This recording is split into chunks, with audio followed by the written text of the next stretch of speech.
Breaking news. ఇటీవల తెలంగాణ రాష్ట్రంలో వివాదాస్పదంగా మారిన నైని బొగ్గు వ్యవహారంపై ఉప ముఖ్యమంత్రి మల్లు భట్టి విక్రమార్క స్పందించారు.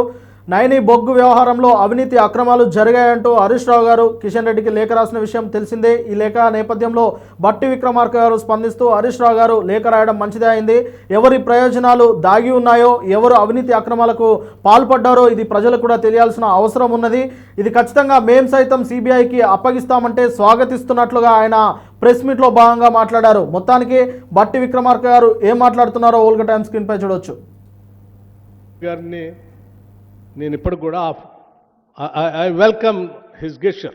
ఎగ్జామిన్ చేయండి, మీరు చేయాలి. రాష్ట్ర ప్రజలకి దేశానికి కూడా తెలియాలి.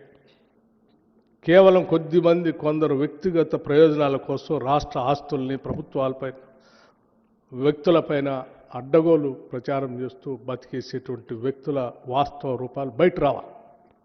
చేయండి అని చెప్పారు కిషన్ రెడ్డి గారిని. మొత్తానికి నైని బ్లాక్ బొగ్గు వ్యవహారం ఇప్పుడు చర్చనీయాంశంగా మారిన విషయం తెలిసిందే. దీని చుట్టూ ఇప్పుడు రాజకీయం మొత్తం తిరుగుతూ ఉన్నది. అటు బీజేపీ, బీఆర్ఎస్, కాంగ్రెస్ మొత్తం ఈ బొగ్గు వ్యవహారం చుట్టూ తిరుగుతూ ఉన్నది. ఈ బొగ్గు వ్యవహారానికి సంబంధించి రేవంత్ రెడ్డి గారి బహుమతి సృజన్ రెడ్డి గారి పాత్ర ఉన్నదని, అందులో భాగంగా ఇటు భట్టి విక్రమార్క గారు అలాగే కోమటిరెడ్డి వెంకరెడ్డి గారి పాత్ర ఉంటుందని చెప్పేసి ఉన్నది అని చెప్పేసి హరీష్ రావు గారు అయితే బహిరంగంగా మాట్లాడారు. ఆ తర్వాత కొన్ని పత్రికలు కూడా దీనికి వెనకాల ఉన్న మొత్తం వ్యవహారాన్ని రాసుకొచ్చే ప్రయత్నం చేశాయి. ఇప్పుడు దీనిపైన ఎవరు స్పందించకపోవచ్చు అని అందరూ అనుకున్నారు. కానీ అనూహ్యంగా భట్టి విక్రమార్క గారు ప్రెస్ మీట్ నిర్వహించి నైని బొగ్గు బ్లాక్ వ్యవహారానికి సంబంధించిన గుట్టు ప్రజలకు తెలియాల్సిన అవసరం ఉన్నదని చెప్పేసి ఆయన చెబుతా ఉన్నారు. సిబిఐ ఎంక్వైరీ చేస్తుందంటే చేసుకోండి, చేయాల్సిందే. ప్రజలకు ప్రయోజనాలకు ప్రజలకు నిజానిజాలు తెలియాల్సిందే.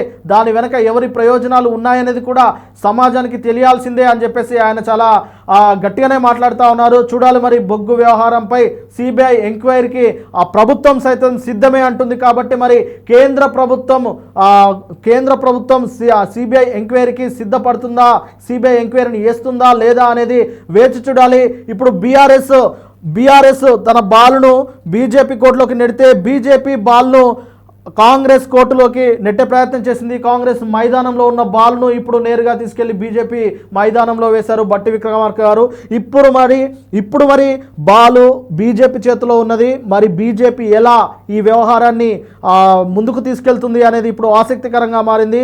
చూడాలి మరి దీని వెనకాల ఖచ్చితంగా ఎవరి ప్రయోజనాలు ఉన్నాయనేది బయటపడుతుందా, ఎవరి స్వార్థపూరితమైన రాజకీయ ప్రయోజనాలు ఉన్నాయనేది సిబిఐ ఎంక్వైరీలో బయటపడుతుందా, అసలు కేంద్ర ప్రభుత్వము బీజేపీ పార్టీ సిబిఐ ఎంక్వైరీ వేస్తుందా లేదా అనేది వేచి చూడాలి. ఒకవేళ భట్టి విక్రమార్క గారు చెప్పినట్టు బీజేపీ ఎంక్వైరీ చేస్తే నిజానిజాలు బయటపడతాయి. ఎంక్వైరీ వేయకపోతే మాత్రం ఈ రాజకీయ క్రీడ ఎవరెవరు ఆడుతున్నారు అన్న విషయాలపైన కూడా చాలా స్పష్టమైన అవగాహన వచ్చే అవకాశం ఉంటుంది. కాబట్టి చూడాలి మరి మొత్తానికి నైని బొగ్గు బ్లాక్ సంబంధించిన వ్యవహారంలో సిబిఐ ఇన్వాల్వ్ అవుతుందా లేదా అనేది.